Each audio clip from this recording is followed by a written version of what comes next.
Welcome in. Yeah. How are we doing this evening? It's talking about love. Gotta give it up for Eddie, man. R.I.P. Eddie Van Halen. R.I.P. One of the true OGs. I just love that riff, man. That riff is so good. Yeah, that was a huge bummer. Thank you, 2020, again. Will this madness ever stop? I don't know. No. But rest in peace. I know, and it was a prolonged battle with cancer that he had going on, but still sucks, dude. I mean, God, whatever. Sorry. Yeah. We start on a downer, but we have the music forever. There we go. Shout out to all the Van Halen members still surviving. And of course, Eddie. David Lee Roth somehow still surviving. We don't know how. Skibbity bop! Thank you guys for joining us. We got a short, the 30-minute show on Wednesday. And, of course, we got Anti-Bev coming up right after. But we're just going to dive into a midweek sports update for you guys. We have the Dodgers and Padres going on right now. Game 2. I believe the Dodgers are up, 4-1 or 3-1 right now? 4-1, middle of the fifth. Yeah, and the Rays and Yankees are in the bottom of the ninth. Rays up 8-4. Yeah, a weird, also super weird situation last night because I actually watched the game downtown where producer Tanaya works in her other job, her side job. I mean, producing this show is a full-time job. But downtown East Village, we watched there. They have a really cool big screen right in the courtyard of the apartment complex.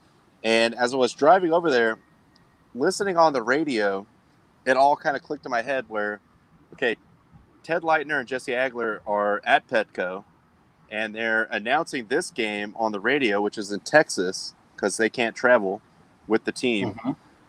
The Yankees and Rays are playing a game at Petco right in front of them. They're looking at TV screens. And also the fan... But they're calling a different game, yeah. Yeah, the watch party was going on in the parking lot right across the street. So just a really weird situation. I mean, this whole year obviously has been weird with regards to everything. But now that knowing how these games are going to be called, everything's going to be from Petco as far as those guys go. So they're sitting there watching on a screen. I've seen pictures. So it's not just like, okay, here's the TV broadcast. They have extra angles. They don't, they have a feed from MLB that has no commercials and they can see different things all over the stadium, but still just very weird. Like that Yankee Tampa game was still going on and they're just, hey, we're in the second inning here in Texas. But knowing they were there and the fans are outside the stadium was just very weird. But I guess that's what we got these times. So make the most of it. Dodgers did get the first game. Not looking great. They were getting no hit through 6 innings, I think. And it was tied. Through 5. Through 5, okay. Yeah. But very weird game. Yeah, I mean, the big takeaway for me is I'm watching all these games where just massive amounts of home runs are getting hit. And then the Dodgers had probably like 4 hits that like in any other ballpark would have been a home run. And so they just die at the warning track, which I'm like, that's a good call, MLB. Let's put the World Series in the one ballpark where balls die. That's what people want to watch. So that'll show. If there's anything, it's a benefit for the Dodgers that they'll, maybe like learn to adjust and, start hitting line drives instead of, trying to do the long angle home runs all the time. But, hey, look, wasn't a pretty win, but you know what? I'll take it. Definitely some bad umpiring. You will get no arguments from me about that. Lance Barrett had a pretty rough night behind the plate. I was expecting even worse tonight, but by all accounts, Angel Hernandez hasn't been his typical self. Not yet, anyways. Game is still young. Still young. So also, we warned you. We've warned you. We put the chart up there. You saw what you were dealing with. I feel like Bill Miller is an OG, pretty reliable. But other than that, on the crew, I mean, Barrett doesn't have the rep, like you were saying on the previous show. If you know their name, probably not a good thing. It's not a good thing. Joe West is more of just like a personality, but I don't really question his. I mean, he's not just outrageous as far as like, I'm going to make up my own strike zone for this game. Yeah. He's solid. He usually gets calls right. He's just a dickhead that tries to. He just likes to, like inject himself into like the story of the game, which is definitely annoying. But at least he kind of has some kind of self-awareness. I've seen, he'll do little skits, whatever, with like the Philly Fanatic or something like that, where take his hat off and he's up for the joke. He's in on the joke. Yeah. But Angel Hernandez is just like unabashedly awful. A turd. Like he's the worst guy ever. His lawsuit is still ongoing against the MLB for like 5 years ago when he said it was like racist that he couldn't umpire in the playoffs, and it's just kind of like they keep scorecards on you. You're just not that good. That was the funniest thing to me is like they have so much video evidence of you just being bad at your job. Like there's no way you can win that lawsuit unless you have the commissioner on tape saying a racist statement about you. There's nothing you can do. Got him. No, yeah. I mean, all the games are on TV for one. And now that they have all the kind of like telemetry and the strike zone thing that you see on TV, it's pretty blatant. Like when you're bad, you're bad. And we know you're bad. The umpire union, yes, it's strong. But strong. It's so strong. Sometimes just lay out.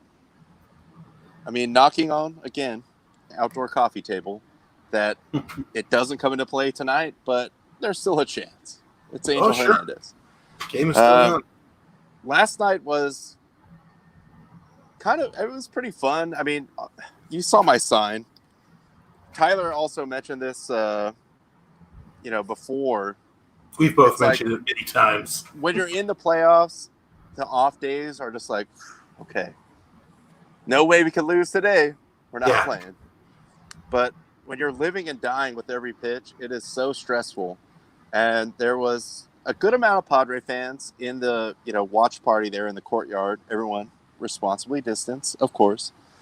And I feel like it's good and bad because it's good for the one hand, the Padres are in the playoffs. Deserved, long time coming. But now you feel like how freaking stressful it is. It sucks. Like every pitch matters. And you're just like pulling your teeth out, just like, oh my God. And I was killing the Dodgers. I was like, dude, base hit would be cool. Just a base hit. Walker Buehler seemingly can only kind of locate his fastball, and everything else is just sort of like got some strikeouts. He got out of innings, but man, I was sweating it. The fact that he got through 4 innings and only gave up 1 run, considering I think he could only locate his curveball twice. He could locate his fastball half the time. So that 4th inning was nothing but fastballs. And so the fact that he only gave up 1 run in 4 innings is nothing short of a miracle. The fact that he did that was like, all right, this is good. Then, of course, Dustin May came in, just locked it down for 2 innings. Smart move by Dave Roberts, pulling him out after 2. Like, hey, let's save him for, down the line. Maybe give him a start in Game 4, Game 5 if it goes that far. I like that decision. Of course, then Gonzalez came in, locked it down. Trainin locked it down. Jansen got through it. Got through it. It's all I can ask for from Kinley right now. Let's just get through it. Again, good game on for the Dodgers. I've got to be frustrating for the Padres. I mean, obviously, you hope you can get some length out of Clevenger, and he goes out after 1 inning and probably not going to come back for the playoffs. Even if you win this round, he's probably not coming back. And I would say that's smart for the long term. Is just don't let him come back. Yeah. Go ahead, I was nervous about. I mean, it went right up until when you have to put your roster in, whether or not Clevenger was going to be on there. And you saw like AC, some of the other beat writers, probably going to be Clevenger. Looks like he's going to make the squad, whatever. And then as the Dodger fan of me, it was like, all right, either he's going to probably have the best game of his life and go like 7 innings and not give up like 2 hits maybe, or maybe he's not ready. But it turned out to be the latter, unfortunately. Unfortunately, yeah. Don't like to see He that. left the game, and he was obviously in some discomfort. But you got to roll the dice. In the playoffs, it's just so like I said, I'm surrounded by Padre fans here, Sure. and they think that I'm like arrogant Dodger fan, but I'm not, because I've seen the Dodgers figure out all the ways to lose. They always do. They'll figure out one. They'll find a way. They'll find a new one. Yeah. And when you get into the playoffs, I get where the Padres are coming from. Their starting pitching situation is really bad right now because of the injuries. I'm not saying they rushed him out there, and Clevenger was the first guy to stand up and say, "I'm up for it. I want to go. I'm ready." And he's going to say that, though. He's going to say that every time. That's what a pitcher would do. That's kind of what you would want them to do. But, as a manager, trainer, whatever, you have to sort of reel that back in. Like, all right, don't get hurt, though, because, we're thinking about the year after and the year after and the year after. Like, and all the money and the money. But kind of a bummer there. It was still a very good game. The error, I mean, I think it was charged to Cronenworth, but I had to say it's kind of Hosmer's fault. That was Hosmer, yeah. Yeah, they tied the game up there, and I know Tingler got ran out, just sort of upset with the strike zone. I don't think any people that watched that game were really pleased with it. It was pretty bad, but felt like a weird time for him to get kicked out. He got his money's worth. I know after the game he said apparently he warned me 2 or 3 times. I couldn't hear him. I don't know what kind of crowd noise is being pumped into the actual stadium. How could you not hear him? Yeah, I don't know about that, but he got himself ran out of the game.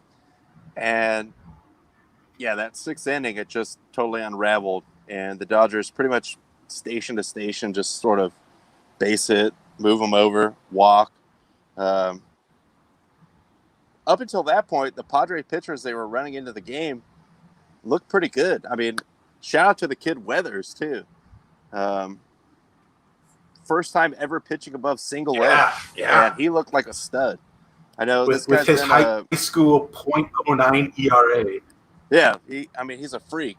And then kind of been like a running joke with sort of Padres fans or Padres Twitter that he seemed kind of like homesick after they drafted him and he was in the minor leagues, and he was saying like things about like, this is the best time of your life, like shout out to my hometown, to my high school. But he's got a bright future, and he didn't seem phased at all coming in there.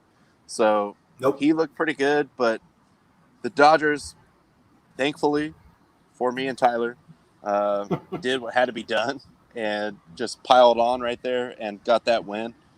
It's looking okay right now, but again, playoff baseball, it will take years off your life. So welcome to that, Padre fans, because I feel like you guys are going to be in this for a while now. You have a good team, probably only going to get better because they're young. It sucks. Like, it's cool if you win. I don't know about that part, but it would be awesome to win. But every game, every pitch, everything, it's just like my blood pressure is way too high right now. Yeah, definitely. But again, glad the Dodgers got the win last night. Now we can just freak out tonight. I mean, I'm not expecting a sweep, but God, if the Dodgers swept, I would feel so good at the end of the week. Just like give me a couple days, just a couple days of just like, whew. But we'll see what happens. Definitely got to take that a game at a time. Just a quick update on the other series. The Rays actually just beat the Yankees in Game 3, so they just take a 2-1 series lead. Got to say RIP to that baseball that Giancarlo Stanton hit in the 4th inning in yesterday's game. It will be my God. He absolutely destroyed that. StatCast said it went 458. I'm calling BS immediately. There's no way that was 458. That was like, got to be 480. Like, that was hit so hard. But yes, the Yankees now are facing down elimination, so they got the next 2 days to figure that out. Speaking of staving elimination, your well-wishing A's got the win today to avoid elimination 9-7, so they're still alive, and Manny Machado just hit a solo home run. So that makes it 4-2 Dodgers. But the A's stay alive, mostly behind a 3-for-4 effort from Chad Pinder. Had 3-for-4, 4 RBIs, including the tying 3-run home run in the 7th. So again, the A's are going to keep pushing, trying to win there. And then in the other series, the Braves are just kind of having their way with the Marlins. They won 2-0 today. No real threats from the Marlins with the bats. So the Braves looking to close that out tomorrow morning. Come on, Marlins. We all know your track record in the playoffs. And I hate the Braves. I'm indifferent towards the Marlins. So, come on. Come on, Jeets. Get those boys fired up. Yeah, Jeets. Oh, yeah, Jeets. But speaking of possible elimination, last night your Lakers got the victory in the NBA Finals to take a 3-1 series lead. Looks like that was behind kind of a shaky LeBron effort. He wound up putting up 29, 12, and 8, but I know he didn't have a great first half. AD got 22 points, 9 rebounds. KCP with a shocking 15 points out there. I didn't get to catch a ton of the game. I caught bits and pieces and then saw highlights. It seemed like it was a pretty good defensive game. Looked like pretty good physical game. I know Jimmy Bucket still doing his thing there. 22, 10, and 9. Bam Adebayo got to play. He put up 15 and 7. Tyler Hero, I think, put up 21 and 7. So solid game all around. Good, tightly contested game. But now it's do or die for the Heat. They can't afford to lose again. Yeah, I really thought the Lakers would be kind of running away with that. I mean, you saw earlier in the show where I was watching the Dodger game, and that sort of took the focus there, but I was furiously checking on my phone. And at, the last maybe 7-8 minutes, I was like, I have to watch it. I'm putting it on my phone, like streaming it. And it never really got like out of hand. The Heat, they are just... Their game, that's the best I could say. I mean, they are giving it everything they have, and they are really undermanned right now. I think the biggest bummer that I saw probably in the last long while was Dragic trying to warm up before the game.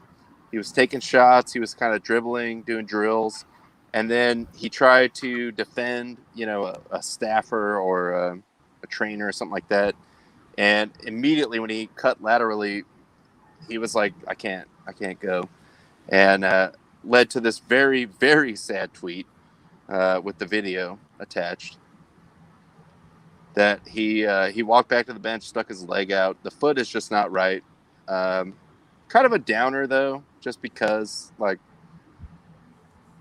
I'm a Laker fan, but the Heat were just on such a run. And the way that he's played, I feel like they deserve a little better here. I know even the next game is not going to be like exactly a rollover for the Lakers. Right. You did see LeBron sort of taking over at the end of the game, so that was a little encouraging. But still, they never really had it in hand where it was just like they got it until about maybe 2 minutes left. And it's like, okay, it looks like this is pretty cut and dry. But again, just sort of an anticlimax to what has been a pretty well-run playoffs, and especially the bubble, just on the part of the NBA. I actually watched, I think it's Business Insider had a 7 or 8 minute video today just about the chefs that the NBA has brought into the bubble to cook yeah. Because I know, well, I don't know if you guys remember, but at the very beginning when people went to the bubble, Disney was in charge of the food, and that's when you saw the tweets, Instagram posts like, this was my food, and it just looked like trash. And so they actually brought in chefs to cater, for different teams. But super complex, all the stuff. Like, watching that video really drove it home for me as far as why it costs $1 million a day to run that bubble. Because even the chefs and the people that work in the kitchen, they're within the bubble, but it's a separate bubble. So they prepare the food, take it up to like the limit of where they're allowed to actually cross, and then someone else takes it in, and it's like a whole like elaborate thing. I was like, the NBA is really doing this thing all the way, and I know Tyler was mentioning on Callan's show today too. NHL also did a great job with the bubble. I mean, that's kind of the only way you could do it. If you really want to get the games to be played and get a champion at the end, baseball's doing it now, but you just can't risk, like, especially what's going on with the NFL, which I think is probably the best time to get into that right now. More bad news on the NFL front. The Titans got 2 more guys tested positive. Stephon Gilmore on the Patriots, an All-Pro, got it. The Raiders had a guy also come down with it. I mean, this thing is looking like it might just spiral quickly on the NFL. And the way their scheduling is, it is teetering. I don't know. I mean, I feel like they will force a way and figure out a way to finish the season. But are you going to play till April? Like, is the Super Bowl just going to be in April? Or, like, what's the deal? Like, if you have to reschedule these games, I don't know how you continue on. Yeah, it's not a good look. And, you know, you mentioned Stephon Gilmore, which, of course, did lead to people pointing out that, like, he hugged Patrick Mahomes at the end of their game, which I did see. Patrick Mahomes has since quarantined himself from his pregnant fiance, which, you know, thankfully, you know, for the best, obviously. But it's starting to be a real problem. You know, in the Titans, you know, there was a tweet that came out earlier today from Paul Kaharski, who advised that the Titans last week did break NFL protocol. They had a gathering of about 30 people at their practice facility, which at the time the facility was supposed to be closed, and they were not supposed to be anywhere near their practice. They were supposed to be in quarantine. So, you know, I saw another tweet that came out from Pro Football Talk that was saying, you know, they're kind of hearing from people on the inside that there may be a historic punishment being brought down on the Titans because of this. You know, it was looking like, you know, maybe they were only going to have to reschedule one game, but now their game this weekend might be up. I think they're going to be playing Buffalo, which that was a game I was looking forward to. Now that one might have to be up. So now you're looking at 2 games off. Like, what, you know, 1 is bad enough. 2, that's, I mean, with the scheduling, it's just, I don't know what they're going to do. It's not getting better right now. I'll say that. Even if you take away the bye week, at a certain point, you're just messing up the schedule for multiple teams because, all right, maybe you just add another week. I don't know, but at the end. But the NFL has the biggest problems right now to deal with. I get it, especially they're probably looking at, well, NBA is going to finish their season, probably. NHL already wrapped up. Baseball seems to be doing pretty fine, and now they're going to that bubble format. So from the standpoint of the NFL, I get that they're probably going to do everything they can to push through this, but in the regular season, we're only going into week 5 now? This week 5, it's still, there's no bubble. I mean, you can't even really bubble up in the playoffs. And they're going with this plan, and it doesn't, I don't know. I mean, you had teams in the regular baseball season, the Cardinals, have these outbreaks, the Marlins still playing. But they play every day, so you can make those games up. NFL, you can do double header. Yeah, if you get shut down, it's just like you're kind of screwed. And now, with whatever's going on with the Titans, it's getting really bad. I don't know. I don't know if they... I hesitate to say that they would ever just... We're going to call it. It's off. I don't think they would do that, but again, are we going to have an April Super Bowl? Yeah, I have no idea what they're going to do. I mean, I guess it is possible they could just push the playoffs back a week or two, and say, okay, any makeup games we got to do it here. And if you've got to make up 2 games, you know, sorry, you got to play on Sunday, then you got to play on Saturday. nothing we can do about that.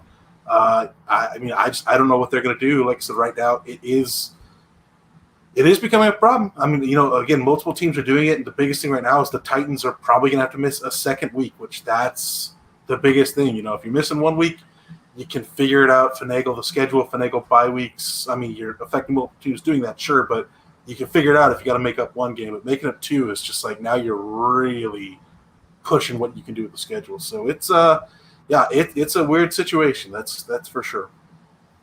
Especially, on the second week, now it's rippling out to 3, maybe even 4 teams as far as affecting, like, say the team that you were going to play in the second week, who are they supposed to play the next week? Now their thing might get pushed back, and now you're really just, like, scrambling. So it's going to get really weird in the NFL. Looking at my fantasy team, I'm kind of hoping it gets shut down. Because we're not that good. We're just not that good. Look, I've got the number one scoring team by like 30 points, and then I'm also being outscored by like 30 points. So I'm kind of like, man, I don't know. Like my team's not catching a break this year. So you know what? Maybe we should shut down. Screw it. Cowboys definitely do this cancel. That's for sure. Hoping for a season cancellation. Yeah, that's hopefully it doesn't count on Elliott or Dak's contract years. Good luck. All right, well, we're up against it here, so I think that's going to be it. Ronnie, you got anything else you want to say before we get out of here? No, thank you guys for joining. I know we have the short show on Wednesday, but as always, just keep watching, keep commenting, hit the link, call us anytime. We will take your calls, and we will get back with you on a full hour on Friday. So thank you guys again. We love you all, and we'll see you on Friday. Yep, definitely stick around here. We got Anti-Bev coming up right about now here. So you guys know the drill. As always, keep the fire. Keep the fire. Cease. Yes. I mean, in those words, yes. As a buzzer,